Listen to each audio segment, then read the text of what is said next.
This is Women Talking Mitzvot, brought to you by Deracheha and the Stella K. Abraham Migdal Oz Women's Beit Midrash as part of their commitment to bringing women's spiritual worlds into halachic discourse.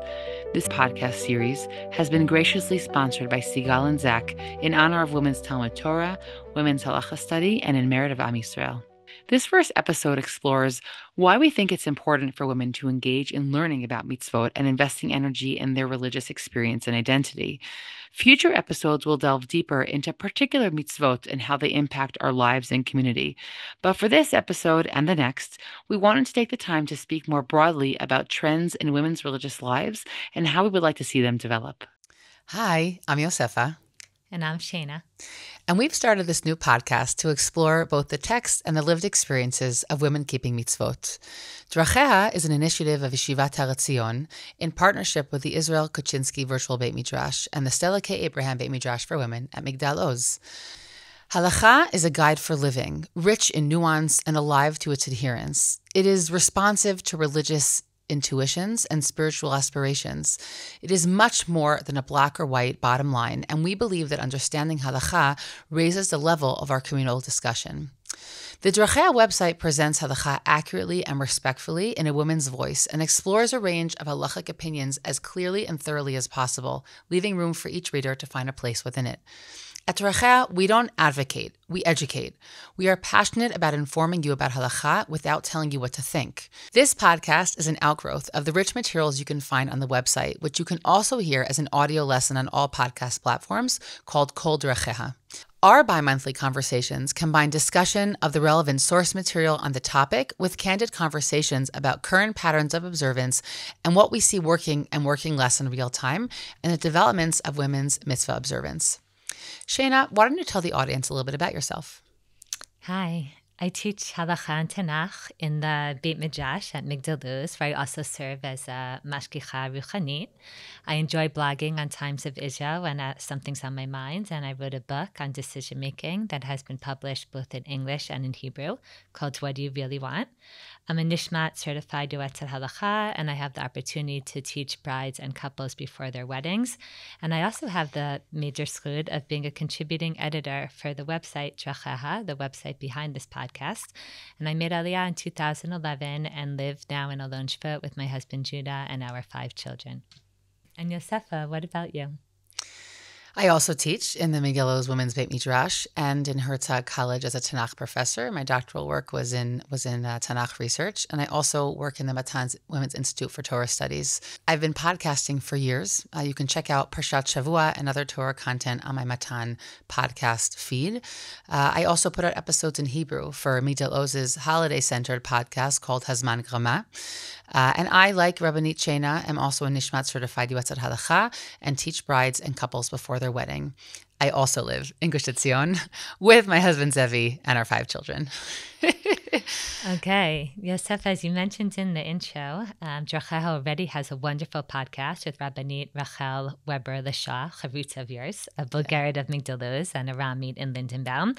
That's an oral presentation of the incredible articles that were written on the site, primarily by the founder of the site, our friend Rabbanit Lori Novik. So I wanted to start off by discussing why we felt there was a need for this podcast as well. And for me, when I think about the website, which we call Deracheha, based on the pasuk in Mishlei, which describes Torah as a way of life. We know the pasuk that we sing when we return the Torah to the Aron, Eitz Chaim Hi L'Machazikim Ba, that Torah is a tree of life for all those who hold on to her. And the pasuk continues, Deracheha Darchei Noam, that the ways of Torah are ways that are pleasant. And it's written in the feminine, Deracheha, her ways. And it's talking about Torah. Her ways are pleasant, but also the ways of women who adhere to that Torah are meant to be pleasant. And I think, therefore, that the goal of this podcast is to go beyond just the teaching of the sources on any given topic and talk about what are the ways that women actually think about, navigate, and engage with halacha.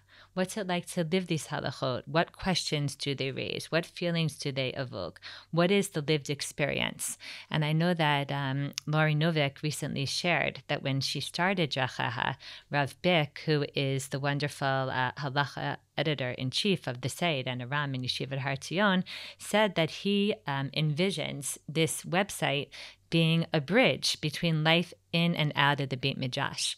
And when I think about what we're trying to do here, both you and I teach in the Beit Midrash and other places, and you know that after that like really good class, a student will come over to you afterwards and like say, but what about this? And what do you think about that? Or this didn't resonate, or that's bothering me. And then you end up having that follow-up conversation that you kind of wish everybody heard and was part of the class.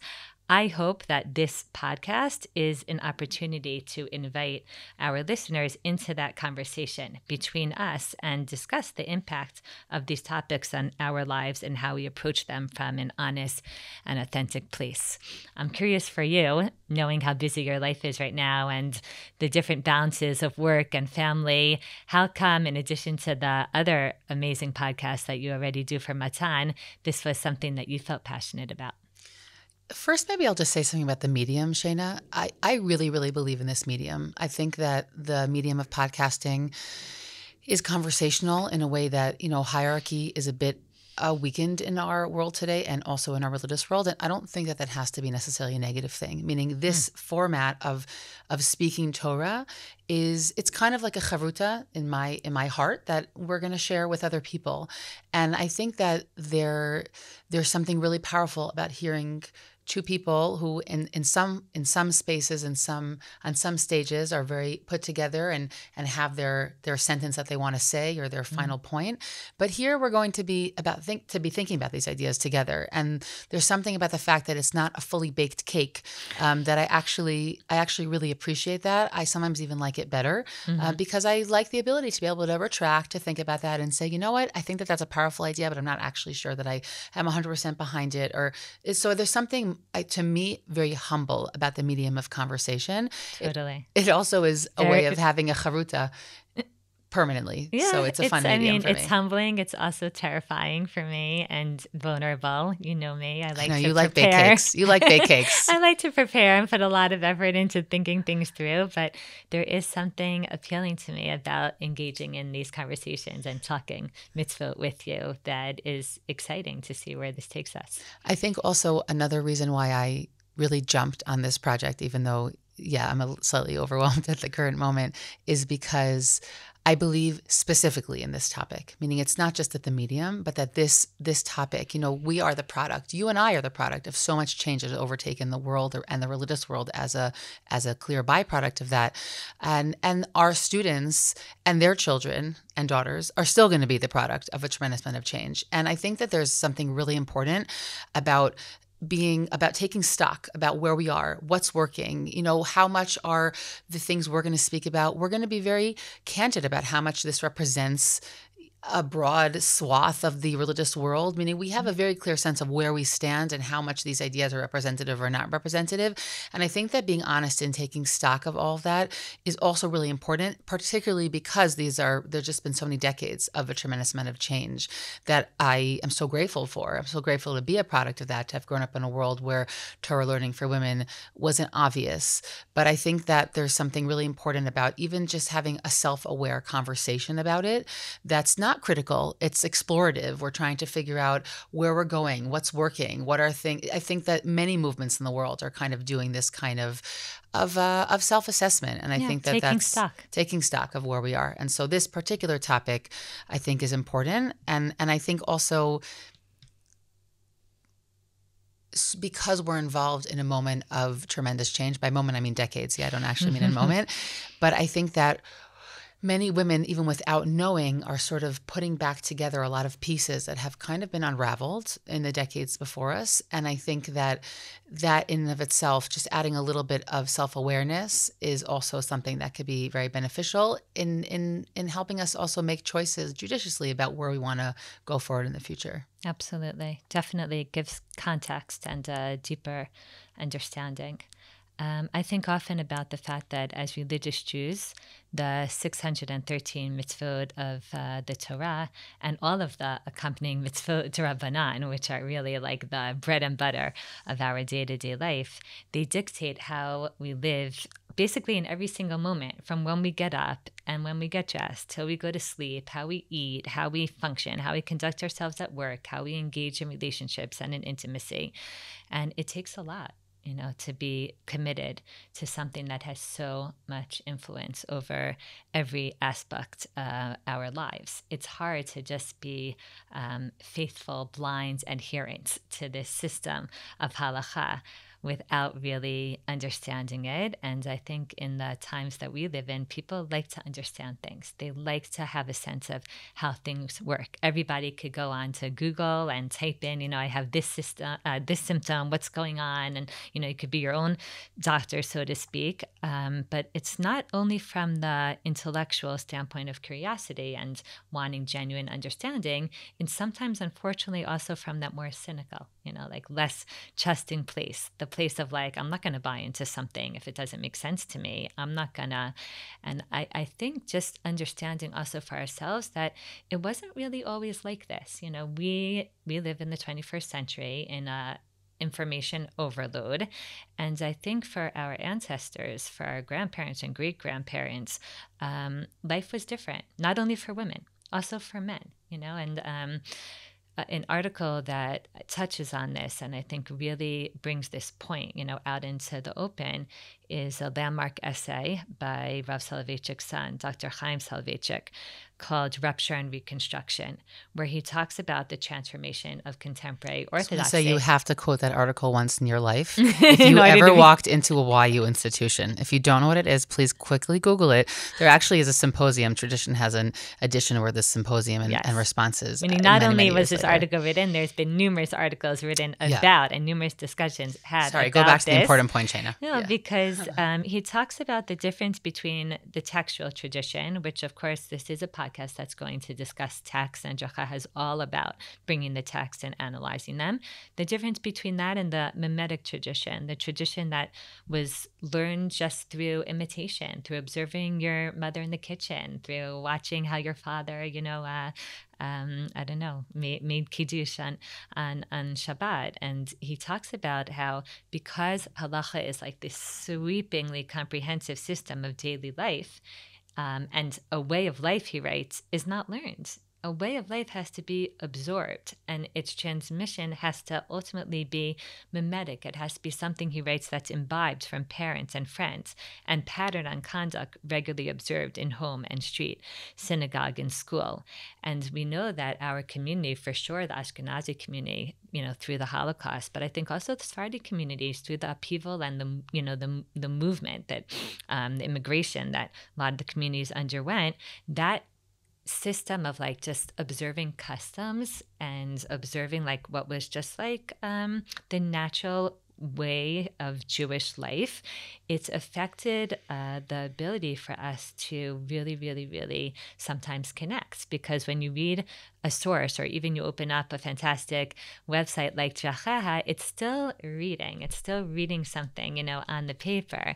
And I think that one of the things that is important for us as teachers is to try to think how to broaden halacha, not just from a text and not just from something that people study, but from something that's more natural and that is something that feels like it's a way of life. And I think about, I wonder if you had this experience also. It's a little bit, what camps in America are trying to do, or why students will say we go to school all year and it's great, but like camp is where we really connect to Judaism, because it's like, it's that, all-encompassing experience of like, this is what it means to experience Shabbos, or this is what it means to watch my counselors. It's interesting because I'm listening to you and I'm remembering the article and I'm thinking that at this stage of my life, when I've been exposed to many other streams of Judaism and lived in different spaces, that you said correctly that there's a very Ashkenazi element to what that article is reflecting. It's an Ashkenazi American Judaism element, because when I look around the world I'm living in now, and I'll label myself Besimcha somewhere in the Dati Lumi world, living in Israel, and there's a tremendous meshing between Ashkenazi and Sephardi worlds. I can't separate them. My personal shul is a mix on purpose. I have no idea, the nusach is different every time somebody gets up and davens, and that's an ideological choice of the shul. I feel that I do still see that my experience, Shayna, is that most Jews in the religious world are still living through Maimonic traditions, meaning we do have so much more literacy going on. So many more people are learning, men and women, but the vast majority of people are learning a little bit, and then they're living their life. And so when you ask them questions about why they do this or why they do that, they're rarely going to give you an answer. Oh, because I read it in Rav Melamed, or I read it in the Mishnah Berurah, meaning I really still think that the vast majority is experiential. And the break that I see more right now is less between Maimonic and written, and it's more between how much my home life or my community or where I grew up is going to determine what my choices are that I make in the future. Meaning I feel like the shift is a little bit different, because the mimetic written dichotomy is expressing this very clear idea that people are learning for quite a amount of time, and they're going to be deeply impacted by their learning that they're doing. But the vast majority of Jews are still just doing what they're doing because they were told that, or they were taught it, or that they did in their home. And so a lot of what happens now is this tension or just laxness regarding, am I going to continue that thing that was done? Meaning the osmosis from the home is no longer, for a long time, is no longer the clear marker of what I might do in the future. Right. Does that make sense to you? Yeah, I think it might connect to the fact that, as you said, Dr. Soloveitchik was writing in America in the context of his work in Yeshiva University, seeing students who are poring over text and very, almost obsessive maybe about the details of the halacha. And he was taking a step back and saying, that's all wonderful, but we're also missing something natural, or we're missing, he says, like the emotion, the feeling that people got from davening next to, their grandfather in the shtetl on Yom Kippur in the shul. Like now they may know the tefillot better. They may understand the words more, but like maybe that natural emotion is missing. And you're saying, okay, but we're not talking from within the base Midrash of YU. We're talking from kind of like the lived experience of the communities that we see around us. And there may be the challenge is the opposite challenge of like, maybe a lot of times all people have is the lived experience, and they would actually benefit from doing some more real study of what's going on here and why should this be meaningful to you. Also because the lived experience, I'm going to use a dirty word of obligation, but the lived experience doesn't always convey that anchor of obligation in the way that one can get when they read a text. It's like the thing we did. Right. It's the thing people around me did, but it's not the thing that I am supposed to, or I should, or I am obligated to do as my life continues. I was just discussing another landmark article recently with my students that was written, I think, in 2014, if I'm remembering correctly, something like that, called Social Orthodoxy. And in that article, the author is discussing how, most of what he saw around him and what he himself practiced was just a social kind of observance, which you do what you do because that's what it means to be a member of this community. And I was discussing with the women in Migdal afterwards, like, how this is wonderful as like a floor in terms of like a connection and a sense of belonging. But there's some major things lacking here, not only a relationship with God, but also exactly what you just said, that sense of commandedness, that sense of like, but what if I don't connect right now? Or what if the community isn't asking this from me, but this is what it means to be committed. This is what it means to be obligated. This is what it means to be commanded. So I want to just make it even more complicated and say, because I think social orthodoxy has a tremendous role to play. I know some great people who are in the community still because of it. Absolutely. But I think what's fascinating, if I could just bring in the Israeli piece for one moment, is that in particular, again, swaths, we never pretend to represent everything and everybody, but in particular subsets of the religious world in Israel, you have an even crazier mix today, which is the mix of, I grew up in a great, really, really flourishing religious, youth, and I grew up living in a place where I could feel really confident that a lot of the roots are going to remain there no matter what personal choices I make. And I even really deeply believe in God. But I'm not necessarily going to choose to be part of the halachic system. It's a very, very, maybe we could, honestly, Shayna, maybe we could do a whole episode on that at some point. But it's a real challenge. And I would say just personally, it's a real challenge raising children to figure out what to do with that. So I don't want to solve any of that, right? We're not going to, I just want to place that here because that the mimetic textual piece really just brought up for me the fact that there are other dichotomies that are going on in other spaces. And I think that they're also really important to keep in the back of our mind. We know that they exist. And I think they touch on these, meaning they're all interconnected. Yeah. They're not totally separate. I think, obviously, students often laugh about, you're just going to say we need a balance in the end. And like, great, we do. Most of life, we need balances. I quote you now. Instead of saying that, I say, I'm going to quote Rabbanit Shayna and say that it's either complicated or it needs a balance. Yeah, but I do feel like we need a mix. We need that lived experience, and we also need the text-based learning. At least I feel strongly that it is so helpful to have more understanding in an age where, again, like even the Mishnah Brura says in his introduction that Ein hadin yachol lityashev hitev b'dad ha'adam kol zman she'ein yod'o b'ta'amo v'nimuko. That a lot of times people feel that something doesn't sit well with them if they don't really understand the logical grounds and the reasoning behind it. And I think that now that sometimes we give less weight to the informal methods through which women typically learn halacha because maybe they're not at home in the kitchen with their mother, and like they just that's not the life that we live.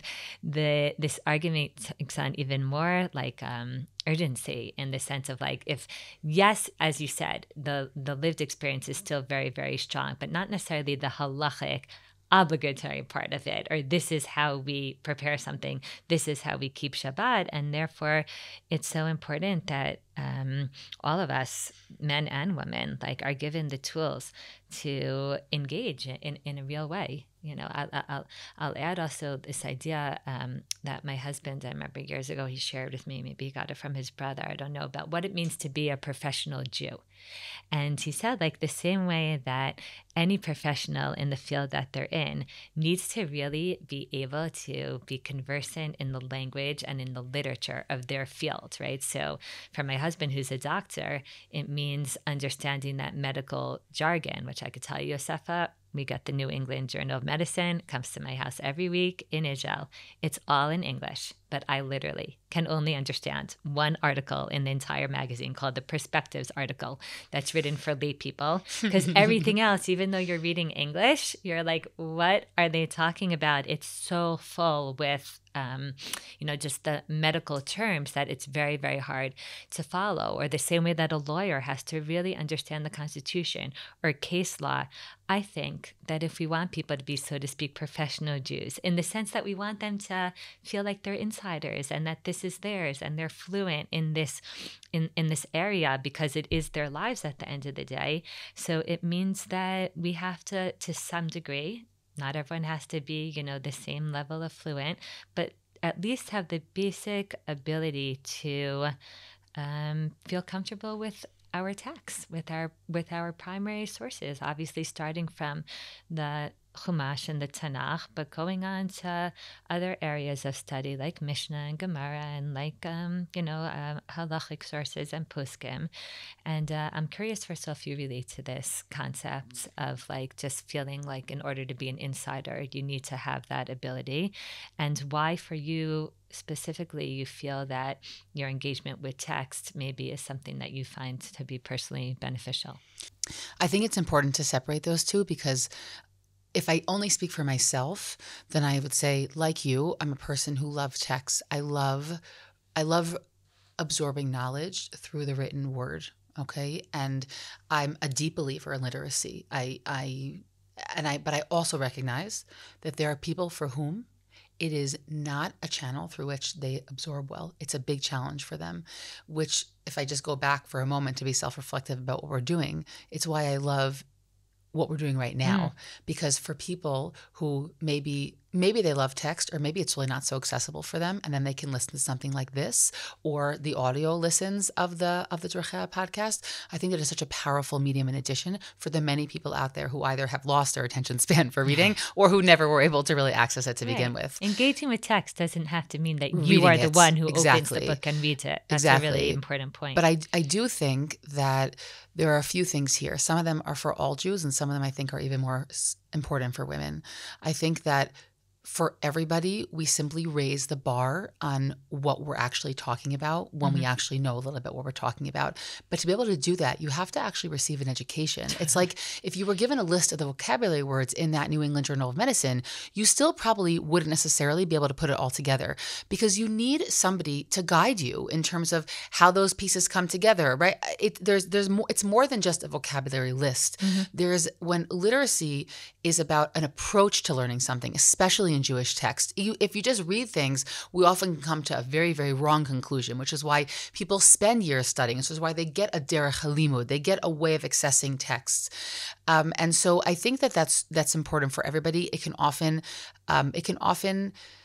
prevent people from making very big mistakes in halacha, which we both know many examples of that in the worlds we function in, especially in our halachic lives, and helping others, women, couples. A lot of times there are mistakes that are made because of a lack of literacy and a lack of knowledge, and that's a loss.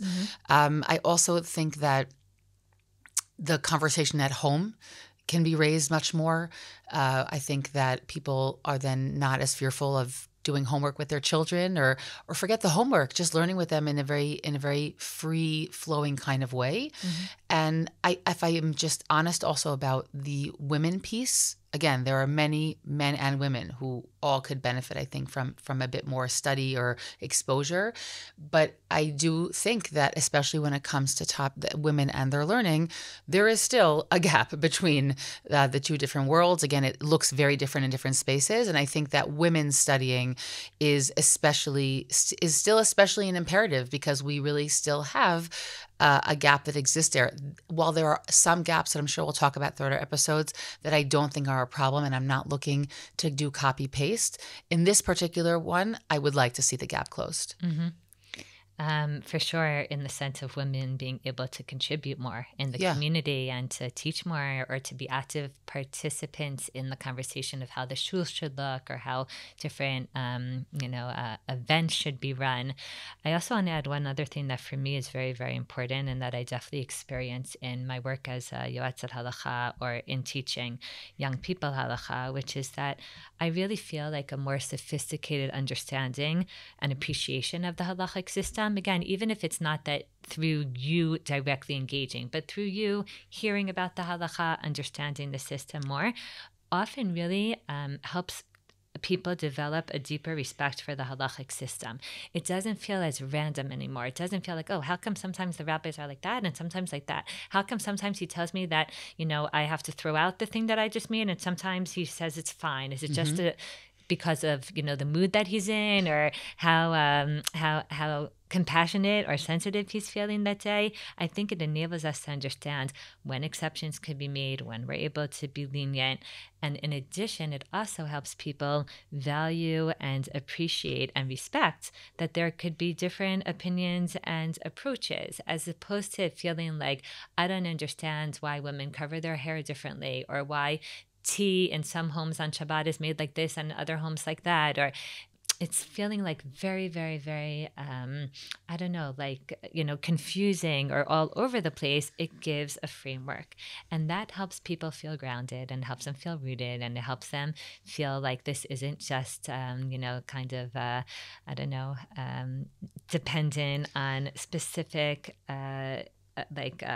people and how they were feeling in those moments, that there is some kind of logical reasoning and understanding going on. And I think that helps people feel more connected overall to their practice. I think, by the way, it goes back to that piece about mimetic versus written, because when we live in a world, Shayna, where there's so many different kinds of observances living side by side in parallel lives, the understanding of why people do things differently, of course, sometimes it just lacks observance, but meaning, if we're speaking about this very beautiful bubble of, people are observing, but in different kinds of ways, the the dissonance between that, or the differences between the observances, are even greater when we're no longer living in that small community where there's one Rav and there's a few families and everyone's doing something relatively similar. So I think that the need for education becomes even greater because of this tremendous exposure to Jews living in all different kinds of ways. No one's living in the shtetl anymore, even in Bnei Brak, even in Williamsburg. You know, like the neighbors around you are practicing differently than you are, and that makes it all the more important why it's important to have a sense at least of some way of understanding what's going on. I think that there's an additional challenge when women engage in text study, which is that we become acutely aware very, very quickly that we weren't the intended audience. We want to fight for literacy. We want women to, start learning. But if you're learning with your eyes open, then you are aware of the fact that this is a male-centered text, and we're being spoken about. We're a subject in the text. We're not the audience. And I'm not saying that in any sort of angry, rebellious way. It's a genuine tension that every thinking woman who opens up primary Jewish texts has to encounter. And that's one piece. But the other piece, which is not about women specifically, is that you and I both know that sometimes more learning does not necessarily lead to greater observance. Yeah. I wanted just to quote in our colleague and peer, Rabbanit Nechama Goldman Barish, a really great quote that she puts at the end of a new book she published last year called Uncovered, that has to do with women and Judaism and also other topics specifically related to couples. And she says, the buttress fortress of halacha as a monolithic institution passed down from Sinai is at times eroded when text study brings to light the spectrum of interpretation and the various external influences that infiltrates rabbinic decision-making. Often rigorous text study, especially on women's issues, but not only, can lead to disillusionment. The demystification of halachic sources unmasks the fragility of the entire construct, which at times can be shattering. For some, text study liberates, providing tools to grapple with and reconcile our tradition and lending context to the structure. That's sort of the opinion that you were just speaking of before, Shayna. This, however, does not always lead to stricter devotion. Often students feel at liberty because of the learning to pick and choose what speaks to them. For others, there remains an unsettling sense of the arbitrary and meta questions of faith and belief hover implacably in the background. I see this lived out all the time in my spaces of work, in my engagement with people in the community. It's a truth that I think that what really is significant on a level of avodat Hashem, like of worship of Hashem and having a real internal dialogue with God, is that in all of this pursuit, a person still has to be making a choice that they're in, right? That they're in and that they're committed. Learning is not necessarily going to engender commitment. They don't necessarily exist on the same plane. But for those who are committed, oftentimes learning can open up new doors. And yes, they can open up other opinions. It's about the attitude with which you come to the learning. I think so. Yeah. Or that you cultivate, even with those questions. I do very much relate to what Nechama is writing about and what you're mentioning here, but I want to say that it's really true in all areas of life. Like, I would call it growing up. When you're little and you have just a simple or a simplistic sense of the world. And I'm not only talking about religion, about everything. You go to the doctor and he tells you what to do and you think he's, like all knowing. And then as you get older, you're like, wait, how come people go for second opinions? Like, it's not 100% clear. Like, not everyone reads this film the same way. Not everyone takes the results of this blood test and thinks that we should, move forward with this kind of treatment. Why do doctors have differences of opinions? And you're like, oh, because it's complex and because not everybody shares the same interpretation. And all of a sudden, your entire view, of medicine is shattered because maybe you were raised in a home where it was like science and it's black and white and everything's proven and everything's, and then you're like, oh no, what do I do in that? and you have to find yourself in this adult, more complex world. And I think the same is true in the area of halacha, that when you're little, Hashem is here, Hashem is there, and there's an emunah pshuta, and you're just kind of like, wow, this is wonderful, and this is my life. And as you get older, there's questions, and everybody's going to have questions. Now, for us, those questions may have started early because, of the things that we experienced, or our personalities and what bothered us. But I see also older women and men sometimes who lived a life of emunah pshuta, all of a sudden in their 70s, being like, wait, why am I sitting behind a mechitza?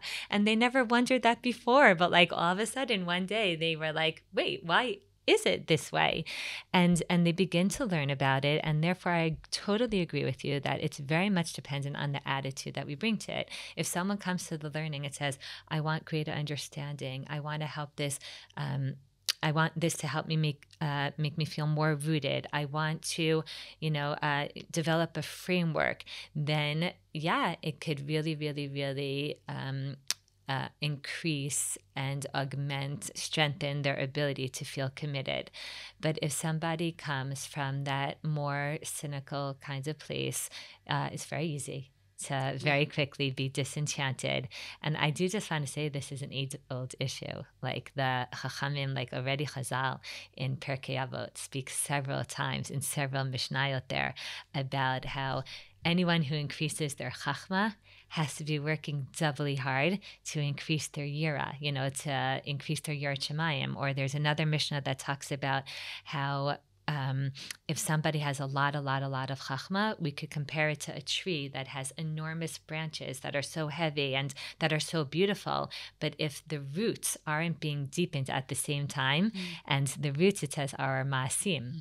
If we are increasing our knowledge, but we are not also increasing our commitment to the actions that knowledge is supposed to bring with it, then yes, the tree becomes a tree that will not, be able to weather the winds around it. It will topple over because its roots aren't as deep. So it is something that we have to be very, very aware of, to always kind of be working in tandem. With my students in Migdal, talk about often that this is a year where there's so much knowledge and so much growth in terms of understanding and text and whatever, that it's so important for them to be aware that they have to be working all the time also on their yirat shamayim, on their emunah, on their maasim that go along with it, because otherwise the balance, will be off. Yeah. It's actually reminded me, you're better with the stories, but I'll share one story here, which is that when I wrote my master's in commentary, in exegesis, because I didn't feel that I was ready faith-wise to delve into the pardis that is Bible research. It's a messy situation. You have to deal with criticism and things like that. And so I didn't write it. And I wasn't even sure at that point that I was going to write a doctorate. But when I did choose to go towards that a few years later, first of all, I was already married and I had a child and a half at that point.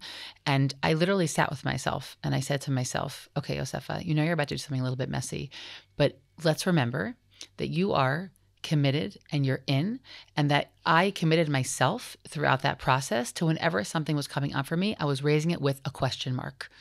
I need to wait with it. I need to spend time with it. And whenever students come to me with these big questions that are like, the earthquake things, I say, first of all, can we just put a question mark at the end of that? Meaning not an exclamation point, but let's put a question mark.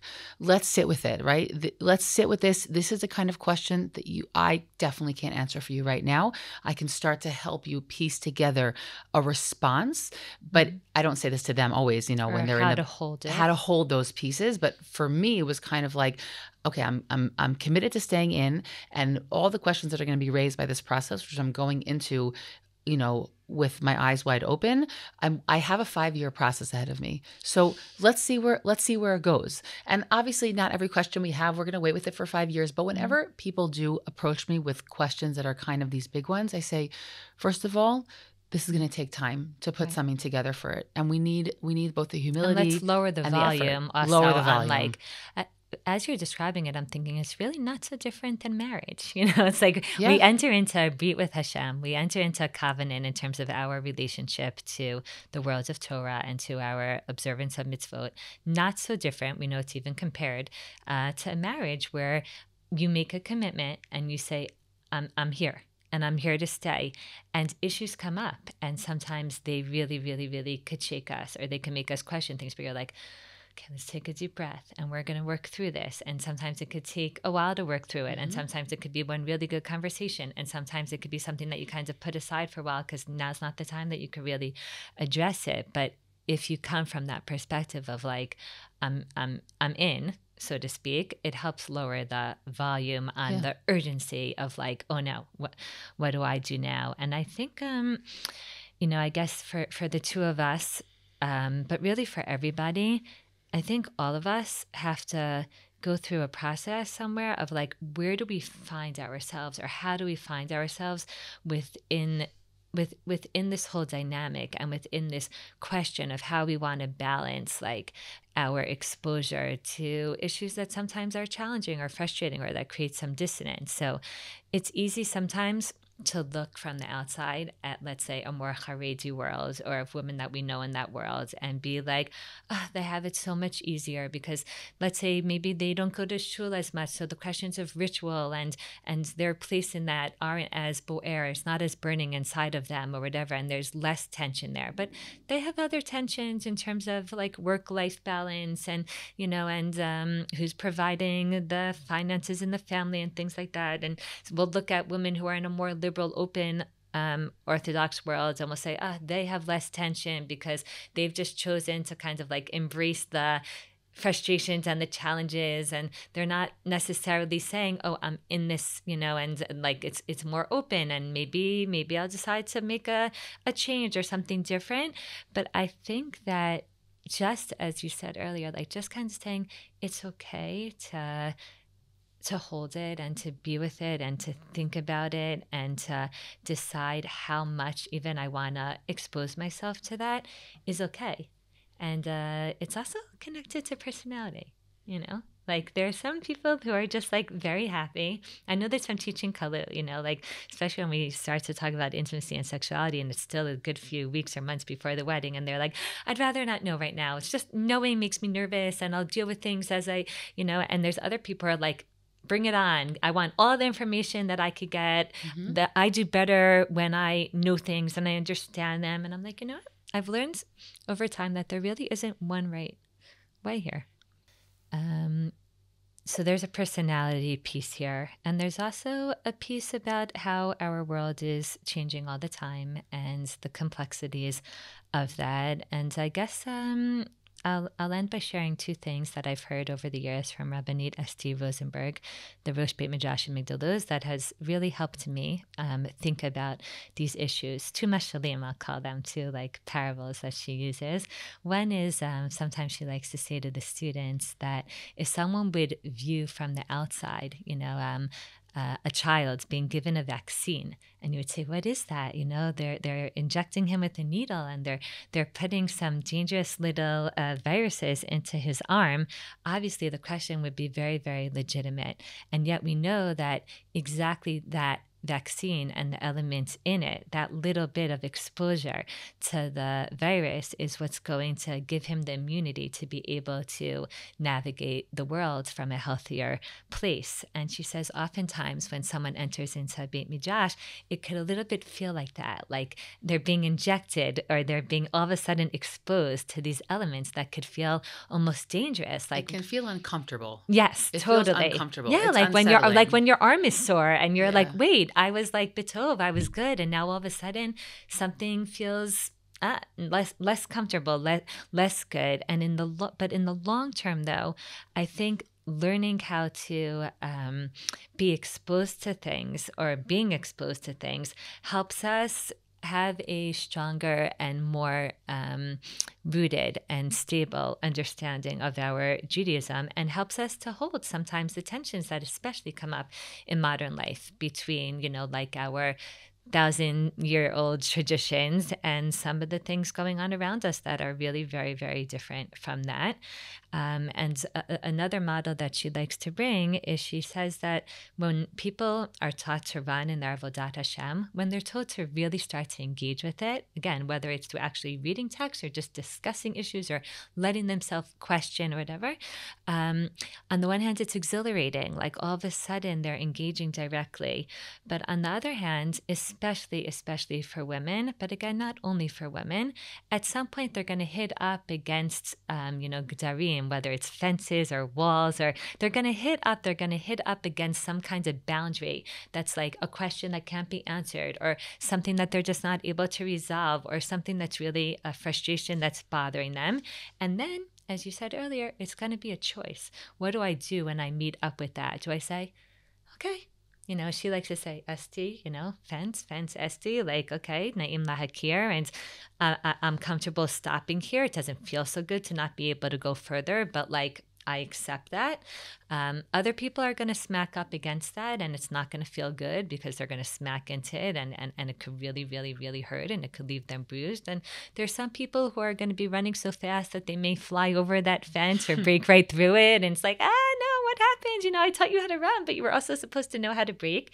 And I think it's important for us, especially in this project, to acknowledge that there are prices sometimes, and yet I would love to believe, and I really do believe, that I think the prices of not engaging and of not having a very active, passionate connection to the world of Torah, especially in a time when people are so engaged and active and passionate about other areas of their life, it leaves your connection to your Avodat Hashem and to the world of Torah and Mitzvot in a very, simple kind of almost like childlike place that sometimes catches up with people over time. I think that piece I would almost just tag on to as we end our conversation.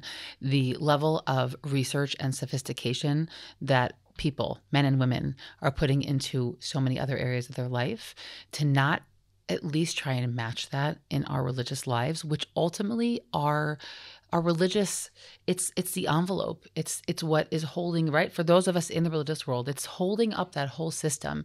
And you can call it the root, you can call it the envelope, you can call it the padding, whatever we're calling it, that level of engagement there, it needs to be significant in whatever medium you like engaging with.